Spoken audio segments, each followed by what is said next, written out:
저희가 올해 초에 교회론에 대해서 좀 나눴고요. 그리고 두 번째로 이어지는 설교로 The Counter Attack이라는 제목을 가지고 디모데후서 3장의 말씀이 세상이 어떤 방향으로 우리를 자꾸 이끌고 가고 있는지, 세상이 우리를 어떻게 미혹시키고 있는지, 그렇다면 거기에 대항하는 이 복음의 메시지는 무엇인지, 주님의 이 Counter Attack, 그 역공은 어떤 것들이 있는지에 대해서 저희가 지금 꾸준히 나누고 있는데요. 그 시리즈의 연속 선상에서 8번째 시간으로 오늘은 아주 특별한 우리 강사분을 초청해서 함께 말씀을 듣도록 하겠습니다. 정윤석 목사님이신데요. 너무 잘생기셨죠?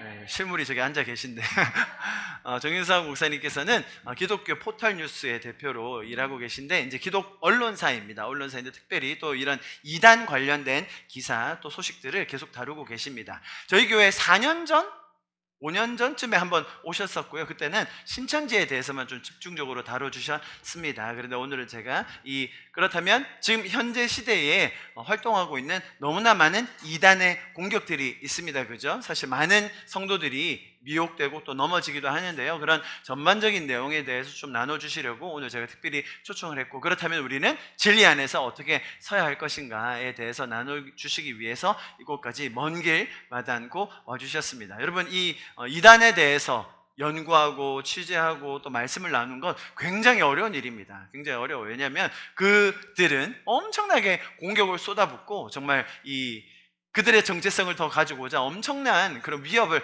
해대거든요. 그런데 그 와중에 또 우리 진리 안에 있는 사람들이 어떻게 처신해야 되는지, 무엇을 알아야 되는지를 정말 등대처럼 밝혀주고 계시는 분이신데요. 사실 오늘 내용이 조금 자극적일 수도 있고, 왜냐하면 이단들이 워낙 자극적으로 활동을 많이 하기 때문이에요. 그리고 좀 우리가 생소한 내용일 수도 있는데 여러분 잘 새겨 들으시고, 그렇다면 우리에게 빛이 되신, 우리의 등불이 되신 말씀, 그 진리 위에 우리가 굳건히 서서 주님께서 우리가 인도해 주시는 그 길을 함께 따라가기를 소망합니다. 할렐루야. 여러분 기대가 되시죠? 우리 큰 박수로 정유서 목사님을 환영하도록 하겠습니다.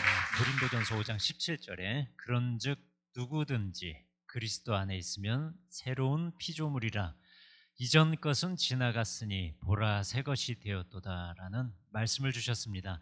누구든지입니다. 우리가 과거에 어떤 사람이었든지, 우리가 이번 일주일 동안 어떤 삶을 살았든지 그리스도 안에 있으면 부활의 능력과 소망으로 오늘 우리를 새롭게 해주실 줄 믿습니다. 우리가 어둠 속에, 응달 속에, 음지 속에 살았다 하더라도 오늘 이 시간 부활의 햇빛 같은 주님께서 우리를 밝은 햇살로 인도해 주실 줄 믿습니다. 우리 최원호 목사님 설교를 저는 페이스북에서 종종 봅니다. 요즘 긴 거 잘 못 보잖아요. 그래서 짧은 거 보는데, 최원호 목사님 하나님에 대한 진심이 있는 목사님으로 늘 제가 감동을 받습니다. 또한 성도들을 향한 긍휼을 갖고 계신 목사님이시고, 다른 무엇보다도 우리 죄성 있는 인간들에게 하나님의 은혜가 무엇인지를 늘 강조하는 목사님입니다. 그 사랑하는 우리 동기 목사님 교회에 오게 돼서 너무 영광입니다. 늘 그렇게 복음과 은혜에 촉촉히 젖어 있는 그런 소중한 말씀들 들으셨는데, 오늘은 조금 헤비한, 딱딱한 말씀일 수 있어요. 마치 아침에 삼겹살 막 구워가지고 묵은지 김치찌개를 확 우려내서 먹는 그런 기분이실 수도 있을 겁니다. 저는 태어나서 아침에 돼지고기 구워 먹은 적이 없습니다. 삼겹살 먹은 적이 없습니다. 저만 그런 게 아니라 모든 한국인이 다 그런 줄 알았습니다. 근데 제가 언론사 기자 생활을 지금도 하고 있는데요. 언론사 선배랑 대화를 하다가 자기 언론사 선배가 자기 집은 아침에 삼겹살 구워 먹는 집이다 그러더라고요. 왜 그러냐 그랬더니 아들 둘이 있는데 축구한대요. 그래서 애들 운동시키려면 아침에 삼겹살 고기 구워 먹여야지 운동을 시킬 수 있다는 거예요. 그걸 듣고 건강한 운동성 에너지를 갖고 있으면 아침에도 고기를 구워 먹을 수 있구나라고 생각했습니다. 오늘 하나교회 성도 여러분들, 딱딱하고 무거운 말씀일 수도 있지만 이단과 관련된 말씀을 우리 건강한 신앙으로 잘 소화시켜 줄 줄 믿습니다.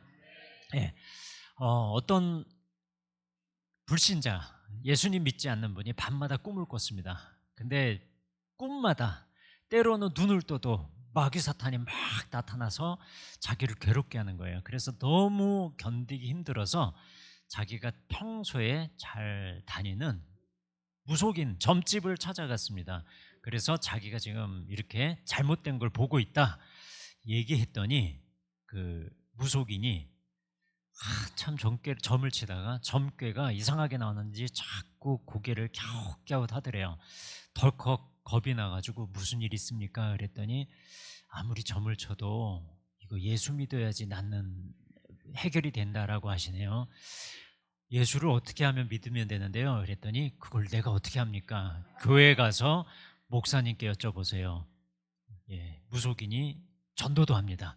그 말을 듣고 그 주간에 바로 교회를 갔다고 합니다. 교회를 갔는데 당신은 사랑받기 위해 태어난 사람 하면서 찬양을 불러주는데 와, 내가 사랑받기 위해 태어났구나라는 걸 찬양을 통해서 들으면서 너무 큰 감동을 받았어요. 그 길로 교회를 출석하고 마귀 사탄이 떠났다고 합니다. 할렐루야. 근데 몇 주간 다녔는데 떠났던 마귀가 갑자기 교회 앞에 팍 나타난 거예요. 그래서 너무 공포스러워서 교회를 못 들어가고 덜덜 떨고 있는데 못 들어오는 모습을 보고 목사님이 나와서 아니 왜 못 들어오시냐고 같이 들어가시자고 예 알겠습니다라고 하면서 들어가고 나서 자신이 겪었던 일들을 목사님께 얘기했어요. 그랬더니 목사님이 하시는 말씀이 그때는 예수 그리스도의 이름으로 사탄의 얼굴을 마귀의 얼굴을 딱 쳐다보면서 나사렛 예수 이름으로 명하노니 나를 괴롭히는 마귀 사탄은 물러갈지어다 라고 선포하라고 했습니다. 선포하면 떠날 텐데 그래도 떠나지 않으면 마귀들과 싸울지라 죄악 벗은 형제여 힘차게 찬양을 하라고 했습니다. 그래서 이 성도가 일주일 내내 연습을 했어요. 사탄 불러 예수 이름 마귀들과 싸울지라 일주일 내내 연습을 하고 교회를 딱 들어가려고 준비를 딱 하고 교회 문 앞을 들어가려는 순간 나타났을까요? 안 나타났을까요? 마귀가 짠 나타났어요. 어떻게 해야 돼? 사탄아 불러가라 해야 되는데 머리가 하얘져 버린 거예요. 아무 생각이 안 나. 그래서 손을 딱 뻗고 멘트가 생각이 안 나서 근데 번뜩 떠오르는 찬양이 있어요. 당신은 사랑받기 위해 태어난 사람. 그랬더니 마귀가 눈물을 툭툭 흘리면서 내가 일생을 사람들을 예수 믿는 사람들을 미혹하려고 유혹하려고 다녔는데 이런 찬양은 내가 처음 들어본다. 내가 딴 사람은 꼬셔도 당신은 떠나겠다라고 하면서 그 길로 떠나갔다고 합니다. 이단 사이비를 다룰 때 우리들은 종종 저주, 증오, 혐오를 곧잘 떠올리기도 합니다. 두려움을 떠올리기도 합니다. 그러나 우리 목사님께서 늘 강조하셨듯이 마귀 사탄 그리고 이단들을 이기는 것은 증오, 혐오만이 아니라 참된 복음인 줄 믿습니다. 오늘 제가 비록 자극적인 얘기들을 하고 영상들을 보여드린다 하더라도 그것을 진정으로 이기는 길은 복음의 능력으로 소화해 주실 줄 믿습니다. 예, 오늘은 어떤 테마로 이단들을 좀 소개해드리고 싶으냐 하면요, 연예인과 유명인으로 알아보려고 제가 준비를 해왔습니다. 서론에서는 BTS와 단합선언과 관련돼서 설명을 드리고요, 본론에선 이단의 정의부터 우리가 알고 있는 연예인과 관계된 이단이 어떤 곳이 있는지 그리고 결론을 내리도록 그렇게 하겠습니다. BTS가 우리 세계적인 인기 그룹인데요. 제가 BTS가 빌보드 차트에 올라간 걸 보고 너무너무 놀랐습니다. 왜냐하면 제가 중학생, 고등학생 시절에는 빌보드 차트에는 뭐 마이클 잭슨 같은 그런 정말 그레이트한 그런 가수들만 올라가는 것이, 한국인 가수가 올라가는 것은 꿈에도 생각을 못했어요. 근데 BTS가 빌보드 차트에 올라가고 세계 수많은 젊은이들이 열광하는 그룹이 됐습니다.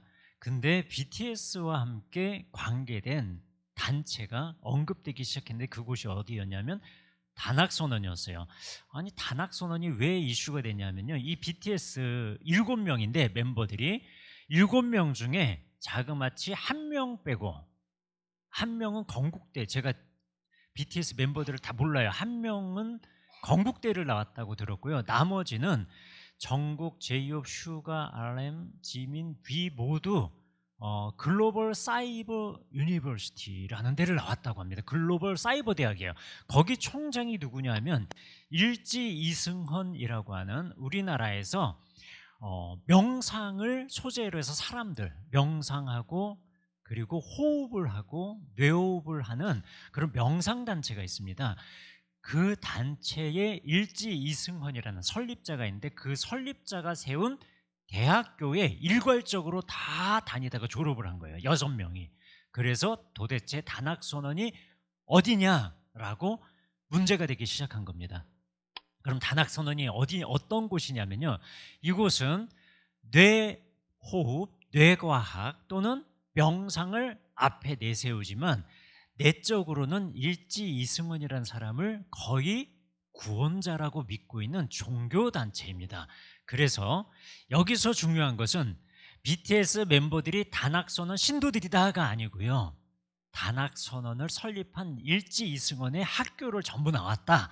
그래서 우리는 의혹 어린 눈길로 쳐다보는 것이 맞겠다라는 겁니다. 심지어 저분들 BTS가 처음으로 데뷔를 한 장소가 어디였냐면 일지홀이라고 합니다. 일지 이승헌이 강남에 그 기념 이렇게 콘서트홀을 만들었는데 그 홀에서 데뷔 무대를 가졌습니다. 그래서 여러 가지 의심스러울 수밖에 없는 그런 정황들이 나오고 있습니다. 그러면 단학선언이 어떤 곳인지 CBS가 보도를 했는데 그거를 좀 보도록 할게요.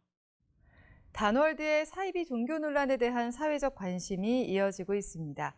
한국식 명상의 세계화를 표방하는 단월드가 실상은 단군 신을 숭배하며 나아가 단월드 창시자 이승헌을 단군의 현신으로 추종하는 종교에 가깝다는 탈퇴자들의 목소리가 나오고 있습니다.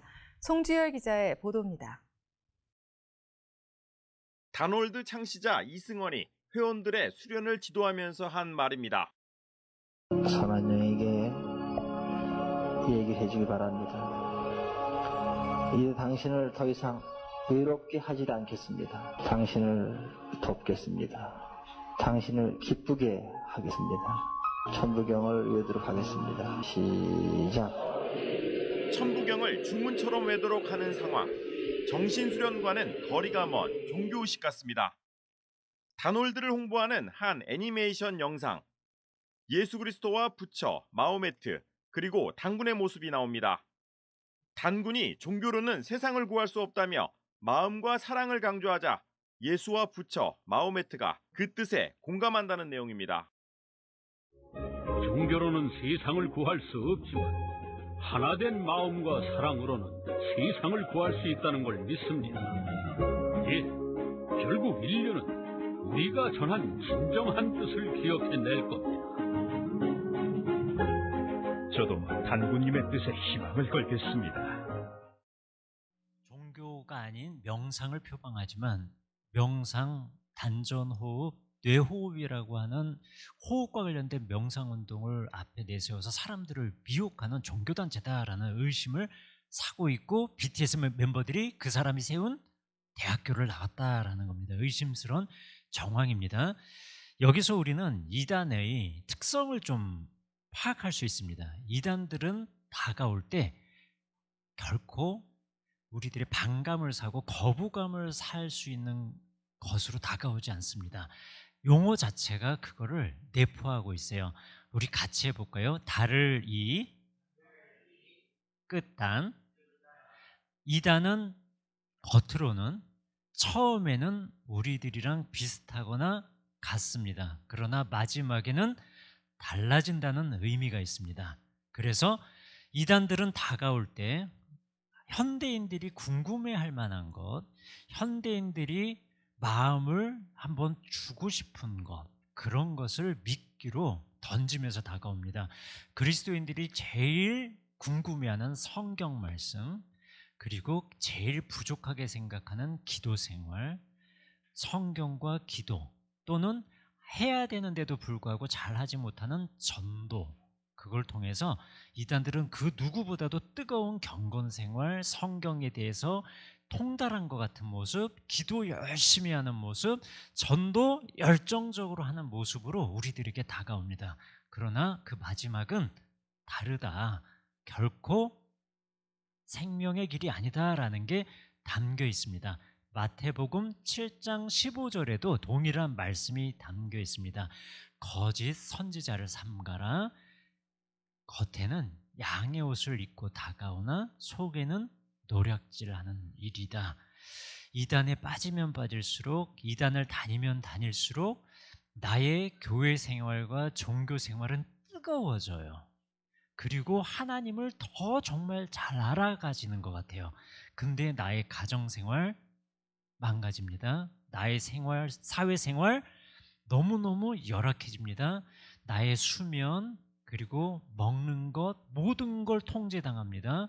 관계도 끊어지게 만듭니다. 겉으로는 하나님께 나아가고 더욱더 열정적이고 신앙생활을 잘하는 것 같지만 이단의 특성, 거짓 선지자의 특성은 그 사람을 노략질하는 거기 때문에 그 사람의 인생이 모두 다 그 종교단체의 수장에게만 올인을 하는 구조로 이루어져 있습니다. 내 생활 없어집니다. 통제당합니다. 이거를 꼭 기억해 주세요. 달의 끝단. 그래서 이단이 뭐냐라고 종종 물어보실 때 저는 불량식품 같다 이렇게 설명드립니다.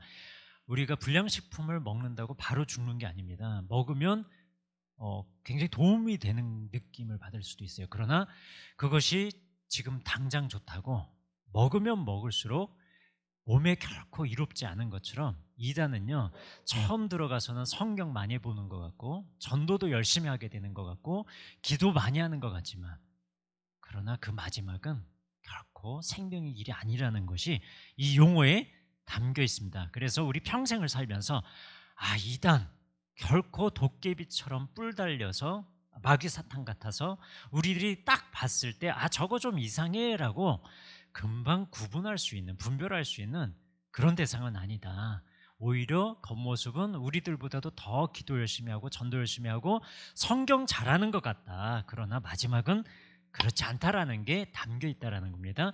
이단 분별을 왜 해야 되는지 잘 이해 못 하시는 분도 계세요. 근데 이단 분별은 반드시 해야 됩니다. 왜냐하면 성경이 먼저 이단을 분별하라고 말씀을 해주고 있기 때문에 그래요. 마태복음 7장 15절에 아까 말씀드렸지만 거짓 선지자를 삼가라라고 말씀을 해주셨고요. 그리고 마태복음 24장 24절에 거짓 그리스도와 거짓 선지자를 분별하라라고 말씀을 해주셨어요. 왜냐하면 그들이 큰 표적과 기사를 보여서 할 수만 있다면 택한 자도 미혹할 것이다 라고 말씀을 했기 때문입니다. 작은 표적과 기사라고 했나요? 아닙니다. 큰 표적과 기사라고 했습니다. 그래서 어떤 단체에 가면 성령의 기름 부음 같은 걸 부어준대요. 성령의 기름 부음은 제가 들어봤는데 성령의 기름 부음은 처음 들어봤거든요. 그건 뭐냐면 턱이 좀 이렇게 이렇게 휘어진 사람, 거기 가가지고 안수기도 받았더니 아침에 일어났더니 턱이 똑발라졌다라든가, 비만이었는데 기도 받았더니 다음날 그 38의 그 허리 사이즈가 32인치로 줄었다라든가, 그런 고백들이 나오는 교회들이 있어요. 그리고 이빨이 막 그 아말감이라고 하는 좀 보험 처리가 되는 저렴한 재질의 이빨이 금이빨로 바뀌었다라든가, 그런 기적의 메시지들이 많이 나오는데 하나님도 그렇게 하실 수 있습니다. 그러나 이단들은 더하면 더했지 덜하지 않다라는 거예요. 큰 표적과 기사, 죽은 자가 살아나기도 하고요, 안진뱅이가 막 일어나기도 하고, 이 청각장애인이 귀가 트이기도 하고, 그런 기적들이 나온다는 얘기를 들으실 때는 반드시 그런 단체에 그냥 가지 마시고 목사님과 한번 상담하는 여유를 가지셔야 됩니다. 왜냐하면 성경이 우리들에게 처음부터 끝까지 거짓 선지자와의 싸움과 참된 복음의 소중함을 늘 분별하라고 말씀하고 있기 때문입니다. 역사의 교훈 때문에 그렇습니다. 이단 분별은 왜 해야 되냐면 이단이 처음 생긴 거는 역사적으로 기원 후 150년경에 몬타너스라는 사람이 최초의 이단이라고 알려져 있습니다. 그 몬타너스는 터키 지금의 튀르키예 지역의 그 중앙 쪽에 페푸자라고 하는 아주 가난한 도시가 있었습니다. 그곳에 예수님이 재림하신다라고 하면서 수많은 그리스도인들을 미혹을 했어요. 근데 이 사람의 활동 시기가 언제냐면 150년입니다. 기원 후 150년경. 이때는 기독교가 공인되지 않았을 때입니다. 그리스도인들은 예수님을 믿는다는 이유만으로 핍박을 받았습니다. 그래서 초대교회 성도들은 많은 목숨을 빼앗겨야 됐고 순교를 해야 됐고 심지어 로마의 그 어두운 거리를 예수님을 믿는 사람을 장대에 매달아서 불태워가지고 로마 시내를 밝혔다라고 할 정도로 핍박을 받던 시대입니다. 근데도 몬타너스는 뭐라 그랬냐면 세상교회는 진리가 사라졌다. 예수님은 대도시로 오지 않는다. 요한계시록이 7교회에 전달되는데요. 에베소, 소마나, 버가모, 라오디게아 교회까지 대도시였습니다. 그러니까 지금의 튀르키예의 그 해안을 중심으로 반원 모양으로 그려진 우편 집중국이 있는 대도시로 전부 요한계시록이 전달이 됐어요. 근데 몬타너스는 이 세상 교회는 다 타락했고 내가 곧 예수님이 말씀하신 보혜사, 진리의 보혜사의 영을 받은 사람이다라고 하면서 세상교회 타락을 부르짖고 대도시로 오지 않고 시골 촌락 페푸자라고 하는 아주 소외된 지역으로 예수님이 오신다고 한 거예요. 근데 그게 먹혔다라는 겁니다. 그러니까 이단들은 다가올 때요, 교회를 절대로 칭찬하지 않습니다. 반드시 교회를 일단 비난하고 들어옵니다. 그게 먹히는 사람들이 있어요. 누가 먹힐까요? 우리 하나교회에서 목사님을 존경하고 교회를 사랑하고 다음 세대 아이들에게 희망이 있다라고 이 교회에서 희망을 발견한 사람들은 주변에서 야 한국교회 타락했어 라고 쉽게 정죄하면서 다가올 때 그것을 튕겨낼 수 있는, 그것을 거절할 수 있는 내적 힘과 용기와 담대함이 있습니다. 근데 바꿔 얘기해서 교회에서 상처를 받은 사람들, 교회에서 실망한 사람들, 좌절을 맛본 사람들, 그리고 소외를 맛본 사람들은 야 한국교회 타락했어 라고 다가올 때 그게 확 와닿는 거예요. 그런 분들이 죄송하지만 이단에 쉽게 빠져들어갈 수 있어요. 만일 주변에서 교회를 비난부터 하고 다가오는 사람이 있으면 먼저 물어보세요.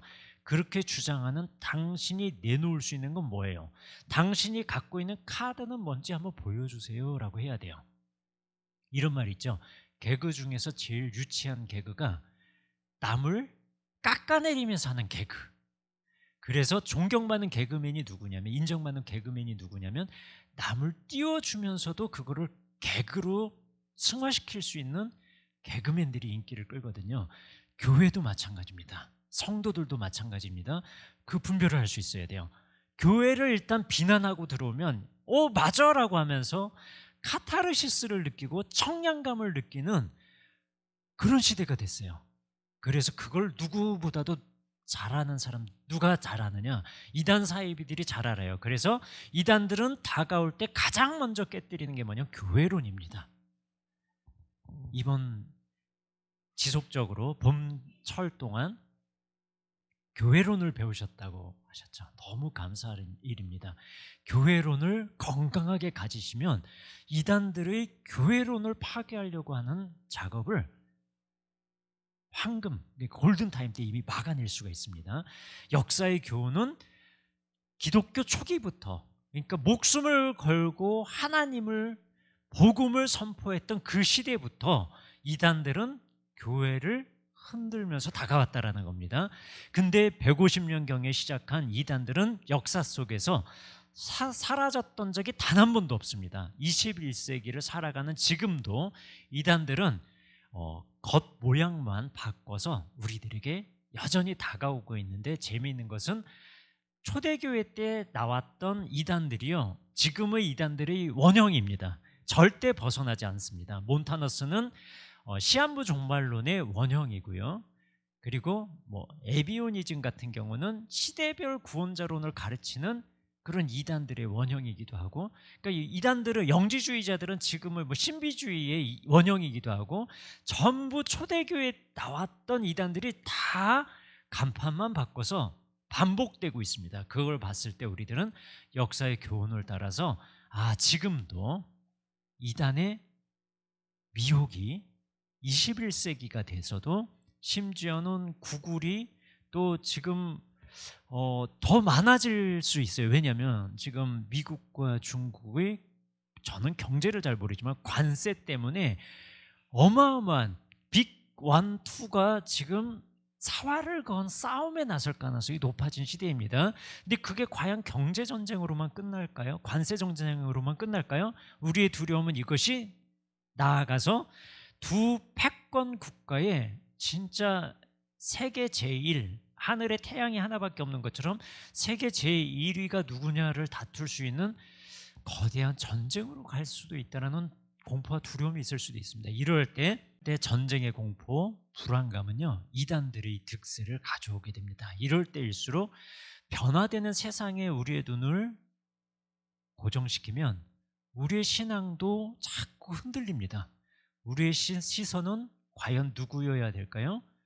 세상이 어떠하든, 그리고 우리의 삶이 어떻게 불안하게 바뀌어가든 우리를 영원부터 영원까지 사랑하고 우리를 세상 끝날까지 인도해 주시겠다라고 약속하신 그리스도에게 시선을 고정해야 될 줄 믿습니다.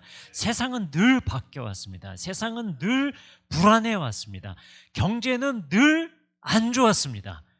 20년 전에도 안 좋았고 30년 전에도 안 좋았고요, 40년 전에도 안 좋았습니다. 그러나 우리는 지금 시대를 살면서 먹을 거 잘 먹고요, 다닐 때 잘 다니고, 그래도 이 정도면 괜찮은데도 불구하고 경제는 늘 불안합니다. 그럴 때 우리의 시선을 영원히 변치 않으시는 하나님께, 그리고 우리의 소망인 복음에 닻을 내려야 될 줄 믿습니다. 마지막으로 이단 분별을 왜 해야 되냐면요, 현장의 교훈 때문에 그렇습니다. 우리 어린이들에게 질문하면 꼭 이 답이 나옵니다. 자, 질문 드려볼게요. 결과는 나중에 얘기해 드릴게요. 우리 어린 친구들 너무 소중해요. 질문 하나 해볼게요. 이단에는 교회 다니는 사람이 빠질까요? 안 다니는 사람이 빠질까요? 자, 우리 제일 어려 보이는 친구가 이 친구 맞아요? 미안해. 미안해. 다니는 사람이 빠질 것 같아. 누가 목사님 아들 아니랄까 봐. 맞죠? 목사님 아들이죠. 저희 교회 어린이들한테 물어보면, 정말 다른 교회도 마찬가지로 어린이들에게 물어보면 교회 안 다니는 사람이 빠져요 이렇게 얘기해요. 근데 어른들한테 얘기하면 교회 다니는 사람이 빠져요 이 얘기가 나오거든요. 또 노숙하구나. 되게 어른스럽네요. 예, 이 현실을 알고 있는 거예요. 어린 친구들일수록 안 다니는 사람이 빠져, 이 얘기가 많이 나오거든요. 그러나 현장에서는 교회 안 다니는 사람이 이단에 빠지는 게 아니고요, 교회 다니는 사람이 빠집니다. 그래서 다른 누구보다도, 다른 어느 곳보다도 교회 다니는 성도들이, 그리고 교회에 계실 때 이단을 예방해야 될 줄 믿습니다. 교회에서 이 얘기를 들으셔야 됩니다. 교회 밖에서 신천지 이만희 얘기 듣고 안상홍 얼굴을 보게 되면 그 골든타임을 지나가 버린 거예요. 그러나 이 자리에서 들으면 내성이 생깁니다. 면역력이 생깁니다. 예방주사와 같은 효력을 발휘할 줄 믿습니다. 이단 분별 왜 해야 되는지 정리가 된 줄 믿습니다. 이단을 쉽게 구분하는 방법은 두 가지가 있는데요. 하나는 명칭으로 구분하는 방법이 있어요. 명칭은 이 단체, 이단이야, 구원파 이단이야, 신천지 이단이야. 안상홍 증인의 풀네임이 뭔지 아시는 분 계세요? 안상홍 증인에 들어보셨어요? 예, 여기에 공식적인 명칭 뭔지 아셔요? 처치 오브 갓, 하나님의 교회. 명칭 들어보면 여기 이단이구나 아는 정도가 일단 기초적인 작업입니다. 그 다음이 뭐냐면 내용으로 구분하는 방법이에요. 이단들은 요새 간판을 바꿔요. 예를 들어서 나 신천지야. 근데 사람들이 안 와요. 그러니까 신천지 이름을 뭘로 바꾸냐면 간판을 할렐루야 교회로 바꾸는 거예요. 그냥 사랑의 교회로 그냥 바꾸는 거예요. 이게 가능해요, 한국 사회는. 왜냐하면 종교의 자유가 인정되다 보니까 내가 그냥 구청에다가 신고만 하면 이 빌딩에 내가 임대를 해서 교회를 간판을 걸 수가 있는 거예요, 우리나라에선. 그렇기 때문에 간판이 바뀌면 구분을 못할 수 있잖아요, 명칭만 아는 사람들은. 그래서 내용을 파악하셔야 됩니다. 간단하게 이단들의 명칭, 베레아 계열은 귀신파다 기억하시면 되고요. 왜냐하면 그 베레아 아카데미라는 걸 연 김기동이라는 사람이 귀신론을 만들었습니다. 그래서 베레아 계열이라고 불러요. 귀신파를. 맨날 귀신만 쫓아냅니다. 사람이 기침이 들고 감기가 들려서 기침을 해도 귀신 들렸다 그러고, 부부가 싸움을 했어요. 그래서 교회 나왔어요. 야, 마귀 역사했다 그러고. 역사할 수도 있죠. 근데 남편 아내를 마귀 역사한 사람으로 몰아가는 거 조금 그렇잖아요. 우리가 타협점 찾아가고 대화로 풀어가면 되죠. 그리고 이 귀신파 문제가 뭐냐면 귀신만 쫓아내다 보면요, 여기 길이 열려버려요. 그러니까 귀신 얘기를 많이 하는 교회를 다니면 사람들이 귀신을 보기 시작해요. 그러나 복음을 강조하고 하나님의 은혜를 강조하는 교회를 다니다 보면 사람들이 아무리 어려운 일을 당해도 하나님의 은혜로 내가 이것을 반드시 담대하게 극복하고 선한 결과에 도달할 거다라는 믿음을 가져요. 귀신을 자꾸 보면 문제가 생겨요. 그 영적 세계가 열려버리는 거예요, 너무 강조하게 되면요. 그러니까 내가 어느 교회를 출석하는지, 어떤 목사님 말씀을 듣는지 굉장히 중요합니다. 은혜를 강조하는 목사님을 만나면 내가 은혜를 받고 자녀들에게 은혜를 베푸는 부모가 될 수 있어요. 그러나 율법을 강조하는 교회를 다니면 내가 율법주의자가 되니까 자녀에게도 율법주의적 기준을 정해서 이거를 도달 못하면 패고 나아가서 잘못되면 학대를 하기 시작하고요. 그리고 가스라이팅이라 그러죠. 자꾸 정죄감만 심어주고, 부족한 사람, 하나님이 이런 기준 딱 정해놓고 여기 도달하나 못하나 이렇게 지켜보자, 몽둥이 이렇게 뒤로 숨겨놓고 지켜보자 하다가 도달하지 못하면 패는 그런 매우 무서운 하나님으로 인식하게 만드는 거예요. 그러니까 은혜가 강조되는 교회에서 하나님에 대한 신앙을 바르게 갖고 유지를 해야지 남편과 아내에게 은혜를 베풀게 되고요. 특별히 다음 세대에게 은혜를 베풀어서 그 다음 세대가 신앙이 정말로 좋은 거구나, 하나님이 정말 좋으신 분이구나라는 걸 알게 됩니다. 귀신 주장하고 이런 교회를 다니면 굉장히 무서운 신앙으로 변질됩니다. 구원파, 전도관, 통일교, 안식교 계열로 나눠지는데요, 각각 이런 걸 주장해요. 불신자가 죽으면 귀신이 된다. 누가 가르칠 것 같아요? 요 베레아 귀신파 계열입니다. 그래서 불신자가 죽으면 우리는 모든 죄의 삭은 사망이요, 하나님의 은사는 그리스도 예수 안에는 생명이니라. 저보다 암송을 잘하는 분이 계셔서 고맙습니다. 갑자기 생각이 안 나는 구절이 있었어요. 모든 사람이 죄를 범하였으며 하나님의 영광에 이르지 못하니 한 번 죽는 것은 사람에게 정하신 것이요 그 후에 심판이 있으리니. 그렇기 때문에 죽으면 심판받는 겁니다. 그러나 이 베레아 계열은 불신자 같은 경우는 죽으면 120년을 하나님이 정한 연수로 만들었다는 거예요. 그래서 120년을 살지 못하면 70년 살고 죽으면 50년을 이 땅에서 귀신으로 살아야 된다는 거예요. 그 귀신이 우리들에게 저주를 내려준다는 거예요. 그래서 이 저주를 받으면, 재앙이 내려지면 어떻게 하면 돼요? 귀신 쫓아내면 되는 거예요. 모든 결론이 기승전 귀신 쫓아내기. 근데 사람의 인생이 생사화복, 그러니까 희노애락 다 있잖아요. 기쁨이 있으면 성령이 주시는 거고, 분노가 있으면 이거 악마가 줘, 귀신이 주는 거야. 그 귀신 쫓아내야 되는 거예요. 굉장히 심각한 세계관적 가치관에 문제를 주는 단체입니다. 그래서 귀신 쫓아낼 수 있어요. 마귀 사탄 역사를 우리가 경계할 필요 있어요. 그러나 모든 상황과 모든 가치관에 있어서 귀신이 중심이 되면 문제가 있다, 이 말씀입니다. 시대별로 구원자가 다르다. 이거 누가 가르치냐면요, 이런 논리예요. 구약에 노아가 구원자였다라는 거예요. 모세가 구원자였다라는 거예요. 그러니까 예수님도 구원자였으니까 노아, 모세, 예수, 이 논리를 딱 마련한 다음에 시대가 바뀌었다라는 걸 얘기해줘요. 시대가 바뀌었으니까 이제 구원자가 어떻게 된다라는 거예요? 바뀌어야 된다라는 거예요. 예수님이 어제나 오늘이나 영원토록 우리의 구원자다라는 게 아니고 노아, 모세, 예수도 그 시대였으니까 이제 21세가 됐어요. 그리고 지금을 계시록 시대다. 말세 중에도 지말이다. 그러니까 구원자를 바꿔버리는 논리, 이것이 시대별 구원자론입니다. 그러나 노아, 모세는 뭐다? 모형이다, 그림자다.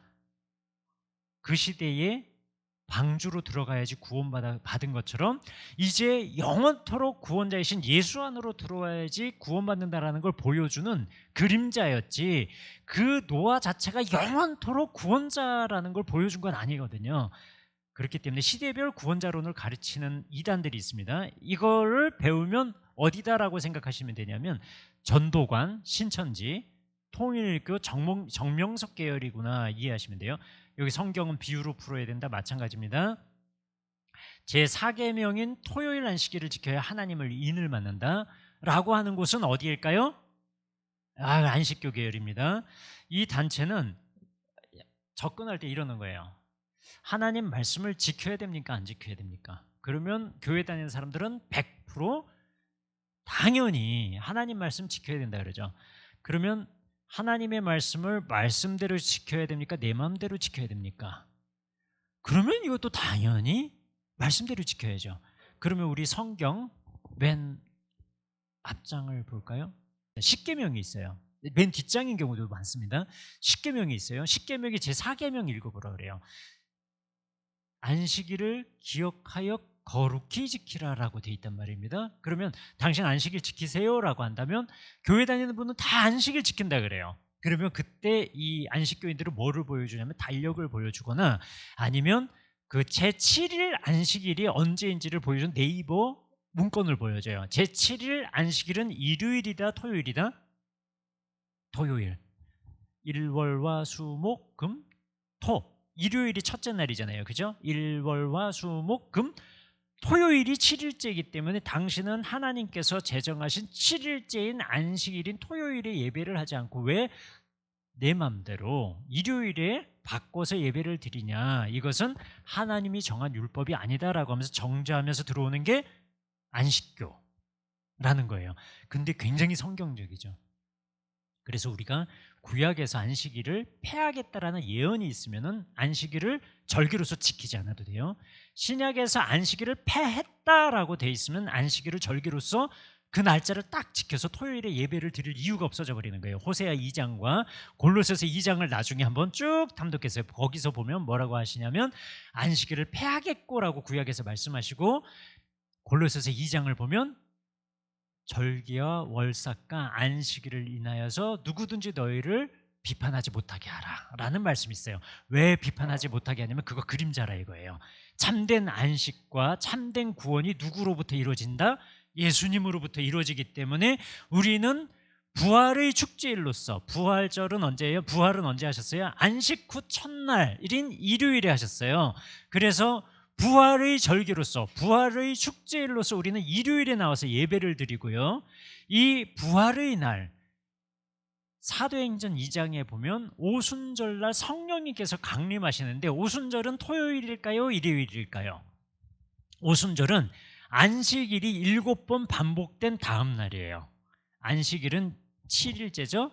이것이 7번 반복됐으니까 49주째 되는 안식일의 다음 날인 일요일에 마가의 다락방에서 그리스도를 따르는 제자들이 120명이 모이는데 거기에 성령님께서 강림하셔요. 불같이 강림하셔서 예수 그리스도의 부활, 예수 그리스도의 죽으심 앞에서 모두 배신하고 떠났던 그리스도의 제자들이 거기서 완전히 깨어지는 거예요. 복음의 투사로, 전사로 거듭나는 상황이 되는 거예요.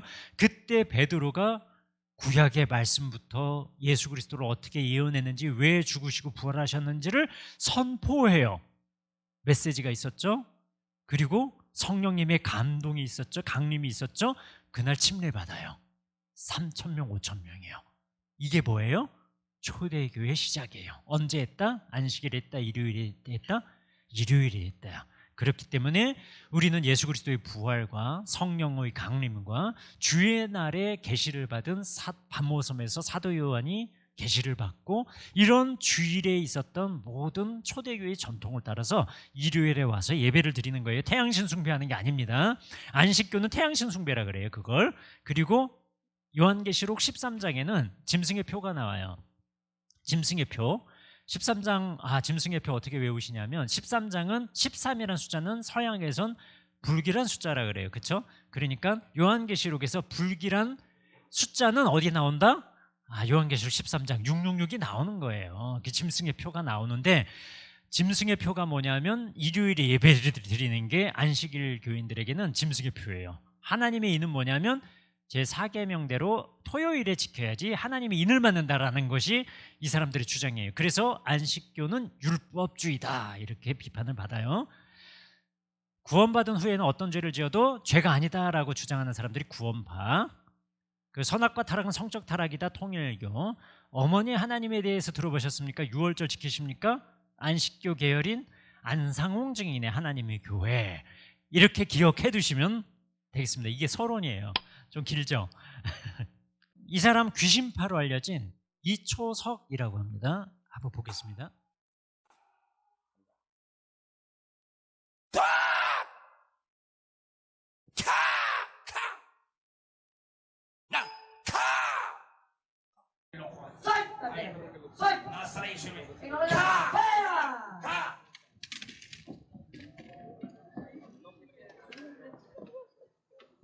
내가 예수 그리스도의 이름으로 다리가 깨끗함을 받으라.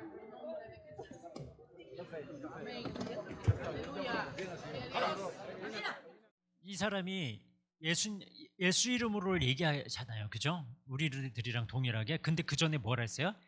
가 그러죠. 뭐가 가라는 거예요, 도대체? 귀신 들렸다 이거예요. 왜 귀신 들렸냐? 불구로 왔잖아요. 다리를 절면서. 그러니까 귀신 들렸으니까 가. 그리고 예수 이름으로 고쳐주는 거예요. 예수 그리스도의 이름과 가 이걸 섞어버려요. 근데 귀신론적 사고를 갖고 있는 거예요. 병이 있어요. 아파요. 그럼 귀신 들리는 거야. 그게 밀어버리는 걸로 끝나서 그렇죠. 어쩔 땐 때리기도 하고요.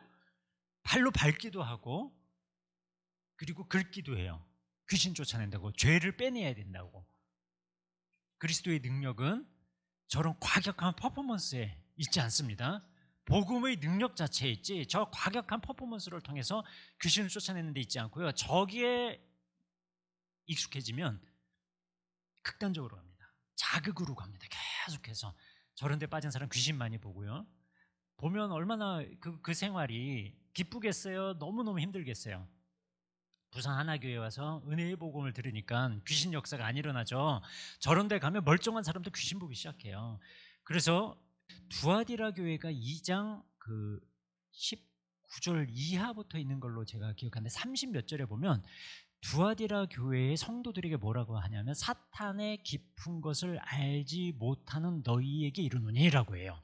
두아디라 교회의 성도들에게 사탄의 깊은 것을 알지 못한다라고 하는 거예요. 그걸 칭찬한 거예요? 야, 너 그것도 알지 못하냐라고 책망한 거예요? 아닙니다. 칭찬한 거예요. 너 사탄의 깊은 거 알지 못하지? 좋아. 그 너의 가진 신앙을 유지해. 이 말씀하고 있어요. 자세히 보십시오. 사탄의 깊은 것은 알수록 좋다, 안 좋다? 이롭지 않다라는 거예요. 사탄의 깊은 것은 하나님이 책임져 주실 거예요. 하나님이 해결해 주실 거예요. 우리는 복음을 믿고 복음을 향해서 나아가면 되는 거예요. 이 초석은 왜 보여줬냐면, 박보검 씨가 저 교회에서 어릴 때부터 다녔는데 지금은 다른 연예인들의 인도로 제가 알기로 조정민 목사님의 베이직 교회를 옮긴 걸로 알고 있습니다. 그러나 한때 이초석의 예수중심교회 까 하는 그 교회를 다녔어요. 나왔으니 망정이지. 지금 폭삭 소가수다라는 드라마에서 히트를 칠 때 그 교회를 다니고 있었다면 수많은 팬들이 영향을 받았을 거예요. 요즘은 인플루언서의 시대거든요. 인플루언서가 갖고 있는 제품들, 그리고 인플루언서가 생각하는 사고, 다니고 있는 교회에 수많은 사람들이 왔다 갔다 몰려다니는 시대예요. 근데 박보검 씨 같은, 제가 보기에도 남자가 어떻게 이렇게 잘생기고 이쁜지, 그런 사람이 이초석 예수중심교회 귀신파 교회 다녀봐요. 얼마나 많은 사람들에게 부정적 영향을 미쳤을까요? 그리고 이 사람은 누구냐면 박혁이라는 사람인데요.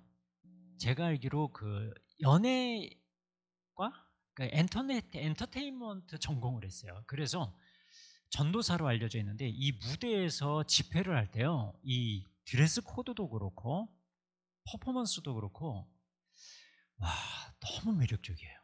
그래서 기독교계 연예인을 꿈꾸는 박혁이라는 얘기로 이제 비판을 받게 되는데, 인플루언서예요. 그냥 유튜브에 저 사람이 영상 올리면 정말 10만, 20만, 수십만의 사람들이 보고 있거든요. 그 영상을 오늘 여기서 면역력 차원에서 보도록 하겠습니다. 오늘도 예수님의 사역을 무협영화로 만드는 박혁. Ven, ven, ven. Attack me. Ven, atácame. Come, let's fight. Ven, peleemos. Come on. Fight me. Ok, pelea conmigo. Stand up. 이런 식으로 지금 귀신 들린 사람이 자기를 공격해봐 그러니까 올라고 할 때 싹 하면 넘어지는 거예요. 제가 이제 부활 성금요일에 이제 성도들에게 안수를 했는데, 저희들끼리 얘기, 목사님들끼리 안수하는 분들이 있고 이제 선물 나눠주는 분들이 계셨거든요, 어린이들에게. 그래서 목사님 안수 오늘 하셨어요? 그랬더니 저는 선물 나눠줬습니다. 능력 있는 목사님들만 안수해 주시는 거죠. 아, 그러게요. 쟤도 샥 하면 휙 넘어가고 그러면 얼마나 좋을까요? 그랬는데 저런 데 가면 그 퍼포먼스를 보여줘요. 이제 저게 쇼일까요? 아니면 진짜 성령의 능력일까요? 쇼라고 생각하셔야지. 그냥 쇼가 설령 아니다 하더라도 쇼라고 보셔야 됩니다. 그게 좋습니다. 왜냐하면 저기에 무슨 하나님의 능력이 있겠어요? 사람들이 이렇게 다 있으면 막 일어서 있어요. 저고리를 딱 벗는 거예요. 자켓을 벗는 거예요. 그러더니 후 해요, 자켓에다가. 이게 뭐냐면 자기의 성령의 능력을 불어넣어주는 거예요. 그러면서 이걸 돌리고 휙 던져요. 그러면 저쪽에서 막 받고 쓰러져요. 이게 지금 성령의 능력이다라고 하는 거예요. 이런 그 자극에 길들여진 분들은 맨날 그 집회 현장에서 그거 해봐요. 그러면 나중에는 늘 보던 거잖아요. 그러니까 나중에 이게 자극이 안 온다고요? 그럼 박혁 말고 다른 데서 더 나은 자극을 보여주는 데가 있다고 하면 거기를 또 가요. 그런 분들이 재산 털리고 그리고 신앙 망가지고 하나교회를 와요. 적응을 잘 할 수 있을까요? 없을까요? 정말 많은 도움이 필요한데 적응하기가 너무너무 힘들어요. 왜냐하면 여기서는 말씀의 능력, 하나님의 은혜, 말씀, 복음 이런 걸 강조하잖아요. 혹시 목사님이 밤에 막 휙 하면 막 쫙 쓰러지고 혹시 그러지는 않으시나요? 그러시나요? 대답을 안 하셔서 저 그런 줄 알았어요. 자극이 없어요.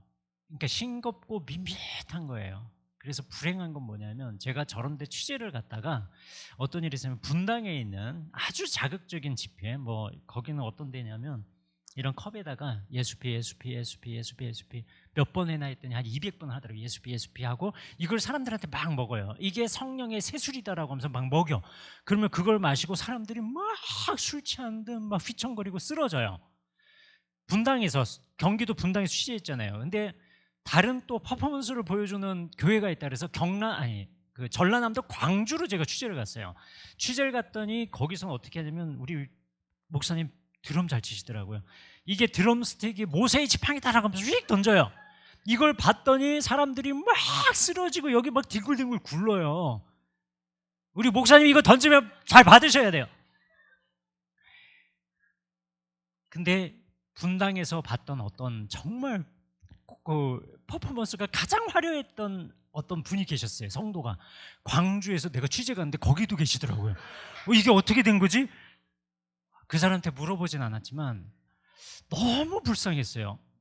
왜냐하면 자극을 쫓아서 다니는 거예요. 여기서 받았던 자극이 이제 좀 밋밋해. 그러면 다른 자극을 찾아서 떠나고 다른 자극을 떠나서 또 떠나고 얼마나 불행하고 불쌍한지 몰라요. 근데 정통교회 오면 밋밋한 거예요. 싱거운 거예요. 적응을 하셔야 되고 혹시 적응을 못할 것 같으면 제발 다른 정통교회로 가세요. 왜냐면 가도 어디를 가냐면 2단에 있다가 나온 사람은 또 어디로 간다? 2단으로 또 가요. 왜냐하면 맛이 비슷하니까 자기가 입맛이 길들여졌기 때문에 거기로 가는 거예요. 안타까운 일이죠. 그 다음 여기는 어떤 연예인이 다녔는지 이따가 설명드릴게요.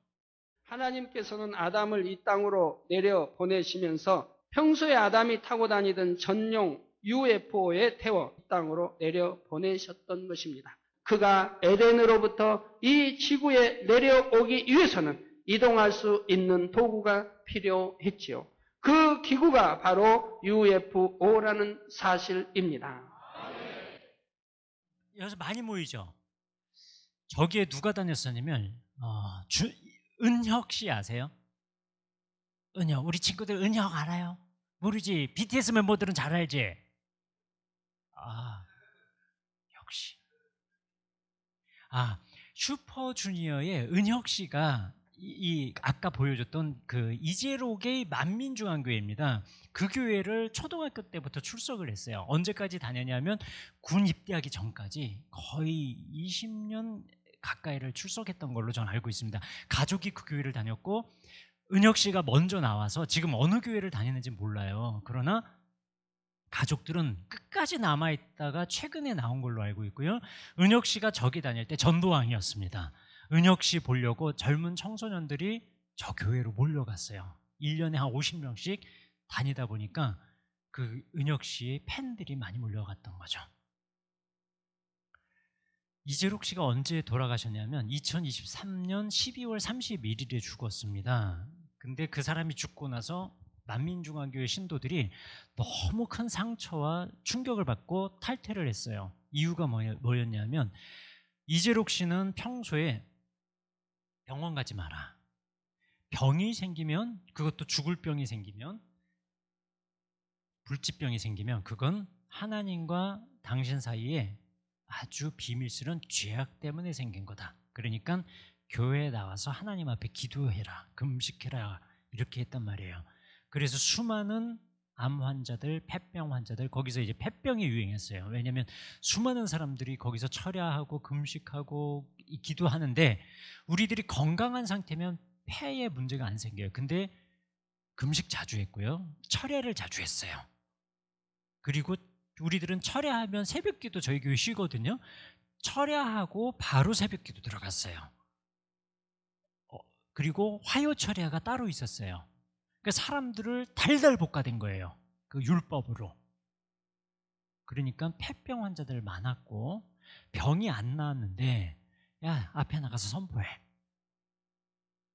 하나님이 나를 고쳐주셨습니다. 선포해. 그러면 하나님이 네 믿음을 보고 병을 고쳐주실 거야 라고 해서 사람들이 앞에 나와서 할렐루야, 하나님께서 저의 폐병을 고쳐주셨습니다. 저의 후도함을 고쳐주셨습니다. 이렇게 선포를 했어요. 나았다라고 선언을 했어요. 이것이 바람직할까요? 안 할까요? 우리 친구 어떨 것 같아요? 안 하지 않을까요? 그렇죠. 낫지 않았는데 나았다라고 한 건 진실이다, 거짓말이다? 거짓말이니까 그거는 안 된다라는 거예요. 근데 교회 안으로 들어오면, 그런 단체에 다니면 야, 나았다라고 선포해.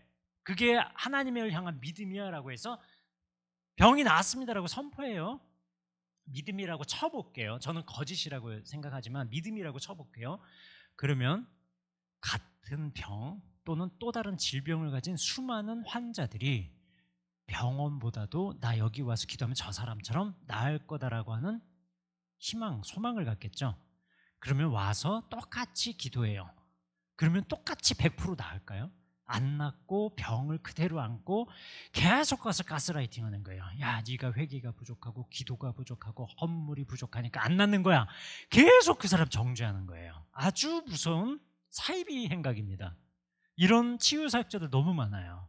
에스모 치유 사역자 이런 분들 거기 가면 제가 취재를 가면 진짜 휠체어에 호흡기 달고 온 어린 친구들 그 친구가 도대체 어떤 환자일지 모르니 지금 생각하면 그 예전에 옥시에서 그 살균제 그 피해자들이 많았잖아요. 호흡기에 문제가 생긴다면서 혹시 그게 아닐까라고 했는데 걔네들이 맨날 와요.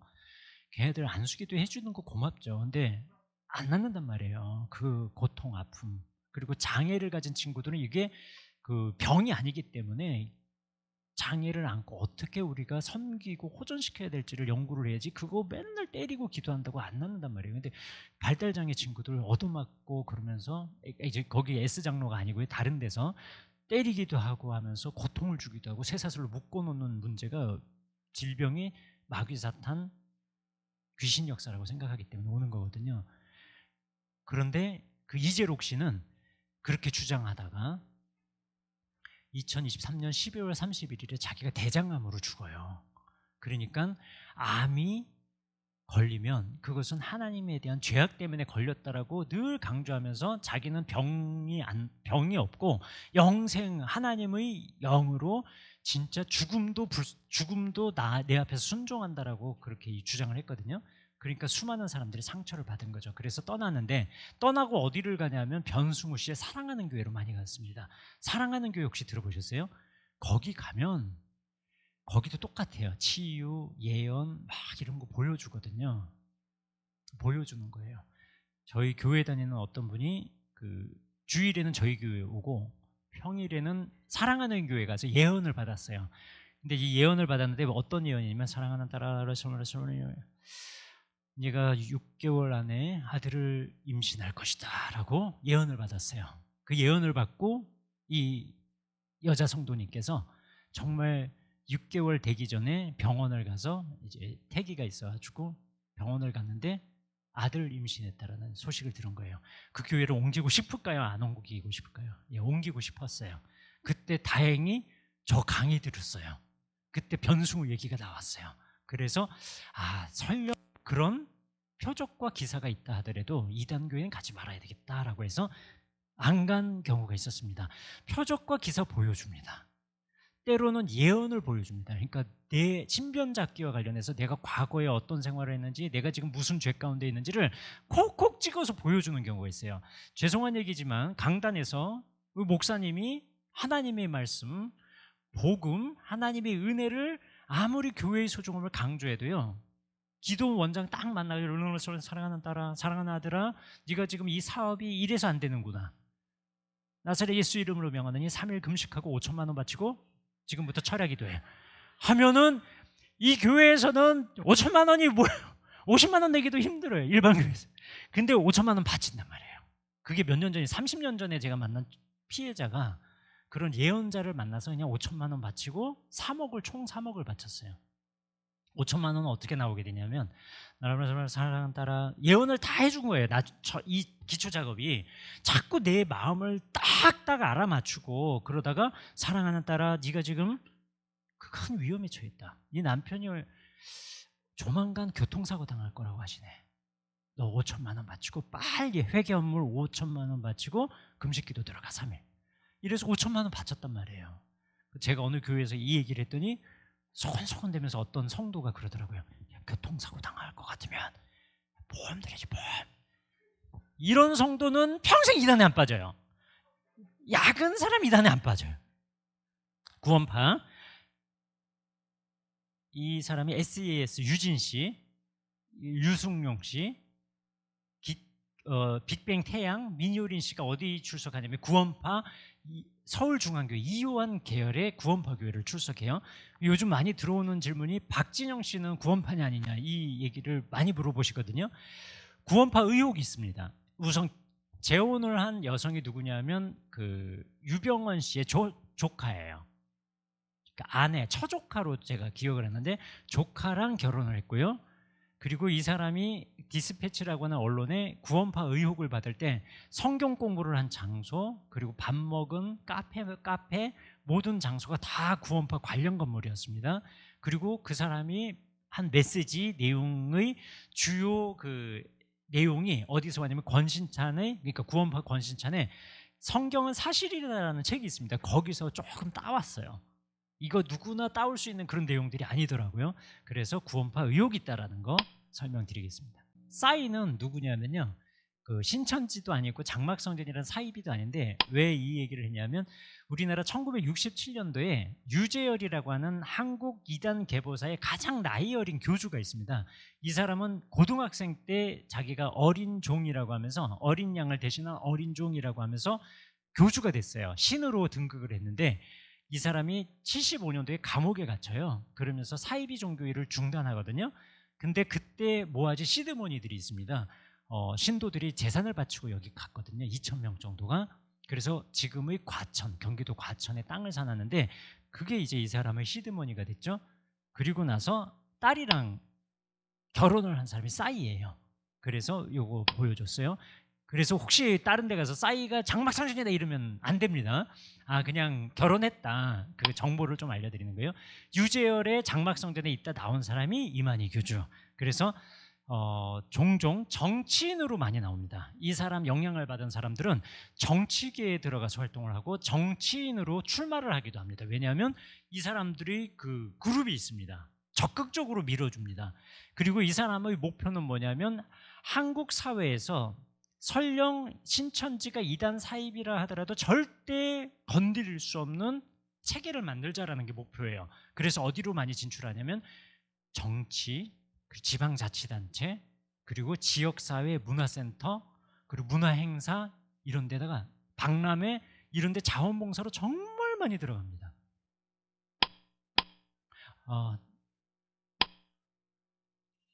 여호와의 증인 왕국회관은 이게 세계 어디를 가든 이 파란 바탕에, 목사님 죄송하죠, 이 발음이 어떻게, Jehovah's Witnesses. 멋집니다. 여기 용어가 있다. 세계 공통입니다. 호주를 가도 미국을 가도 독일을 가도 다 이래요. 그래서 여긴 여호와 증인 이단이구나. 여기는 수혈을 피째 먹지 말라라는 말씀에서 이 먹는 것만 먹는 거야. 이 바늘로 꽂아서 피를 받아들이는 것도 먹는 거다. 그래서 수혈을 율법적으로 금기합니다. 근데 표현이 좀 그래. 죄송해요. 자녀가 교통사고로 피를 과다 출혈을 했어. 그러면 수혈을 해야 돼요, 안 해야 돼요? 해야 되는데 안 해요. 끝까지 거부하다가 애가 죽어요. 그건 누구냐면 여호와 증인 신도구나 이해하시면 돼요. 얘네들 죽어도 안 합니다, 그거. 그리고 요건 아까 이재록에 있다가 만민중앙교회에 있다가 빠져나온 사람들이 많이 다니는 사랑하는 교회, 하나님의 교회 세계복음 선교협회, 그리고 36 외국어 학원, 이거 SDA인데 식민지 발음으로 세븐스 데일리 어드벤티스트, SDA라고 되어 있으면 제7일 안식일 예수재림교, 안식교는 일요일에 예배드린 건 짐승의 표라고 하는 율법주의자들이구나 이해하시면 됩니다. 마무리하겠습니다. 이단을 그러면 어떻게 안 빠질 수 있느냐? 우리는 성경 공부가 재미가 있어야 됩니다. 부산 하나교회에 오는 게 의미도 있어야 되지만 조금 흥미가 우리들에게 뭔가는 좀 있어야 된다고 생각해요. 거기서 또 재미와 의미를 발견한다면 우리는 이단에 안 빠질 수 있습니다. 그리고 요한계시록의 핵심은 저는 복음이다라고 늘 생각합니다.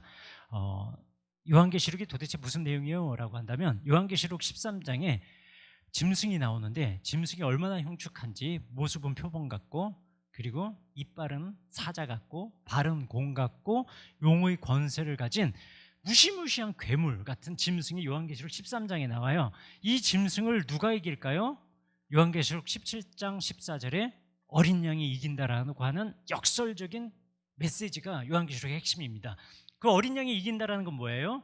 십자가와 부활의 그리스도, 그 어린 양이 우리들의 참된 구원자시고 영원토록 승리하시기 때문에 우리도 예수 그리스도 안에서 참된 승리자가 된다라는 희망과 소망의 메시지가 요한계시록입니다. 그 소망을 요한계시록에서 발견해야 되는데 요한계시록에서는 계속 공포와 두려움만 배워요. 그러면 어려워집니다. 요한계시록이. 가정과 교회 공동체는 과연 어떨까요? 저는 가정과 교회 공동체가 건강할수록 이단에 안 빠진다라고 믿습니다. 왜냐하면 이단에 빠지는 사람들은 새로운 공동체에 대한 그 애착이 있는 거예요. 갈구가 있는 거예요. 가정에서 건강한 지원과 지지와 애착 관계가 형성이 안 됐어요. 그러면 그걸 자꾸 밖에서 찾게 돼요. 교회도 마찬가지입니다. 교회에서 계속 희망이 아닌 절망을 해요. 계속해서 그 교회에서 실망을 하고 시리에 빠져요. 상처를 받아요. 그럴 때 이단에 빠지는데, 분명히 목사님 말씀해 주셨을 것 같아요. 교회는 두 가지로 나눠지는데요. 보이는 교회와 보이지 않는 교회 두 가지로 나눠집니다. 보이는 교회는 인생이 마지막까지, 교회사가 끝날 때까지 건축 중인 교회예요. 그래서 이 교회는 죄성 있는 사람들이 모여요.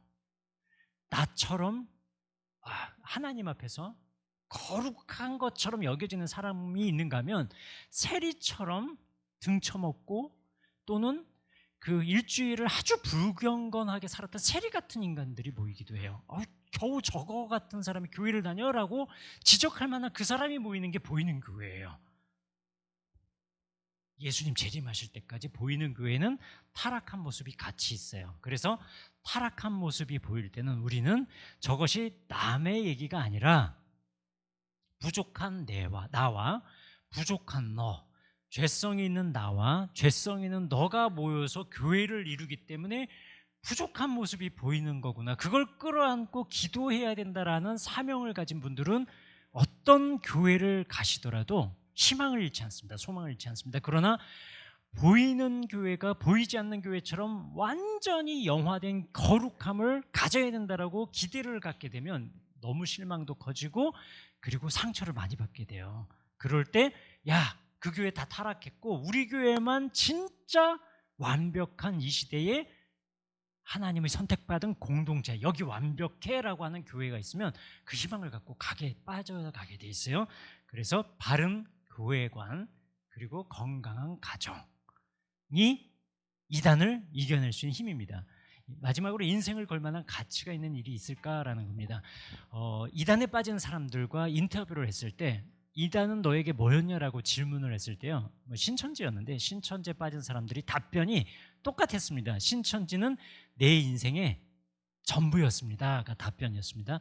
바꿔 얘기해서 우리가 부산 하나교회를 다닐 때 정말 내 인생에 가치 있는 일이 뭔지를 발견한다면 평생 이단에 안 빠질 수 있겠다라고 생각합니다. 나 가치 있는 일이 없어요. 그러면요, 내게 지금 주어진 일이 무엇인지, 내가 지금 반드시 해야 될 가장 중요한, 내게 지금 가장 급선무 일이 무엇인지, 내가 지금 맡은 가장 작은 일이 무엇인지, 그거를 최선을 다해서 하시다 보면 분명히 하나님이 그 안에 소망과 가치를 발견하도록 인도해 주실 줄 믿습니다. 기도하겠습니다. 하나님 아버지, 오늘 이단을 분별하고자 이 강단 안에서 들려줘야 될 영원한 복음이 아닌 다른 복음을 들려줬습니다. 그리고 다른 영에 대해서 설명했습니다. 주님께서 도와주셔서 다른 영, 다른 복음을 듣고 정말 바른 복음이 무엇인지, 정말 성령님이 어떤 분이신지 바르게 생각하고 정리할 수 있는 우리 하나교회 성도들이 될 수 있도록 축복하여 주옵소서. 주님께서 최원호 목사님의 말씀을 통하여서 복음과 은혜로 든든히 서가는 하나교회가 되도록 축복하여 주시고, 이 은혜의 복음을 다음 세대에게 성실하게 물려주는 순례자 공동체로 이 부산대역에서 든든히 서갈 수 있도록 주님께서 인도해 주시길 예수님의 이름으로 기도합니다. 아멘.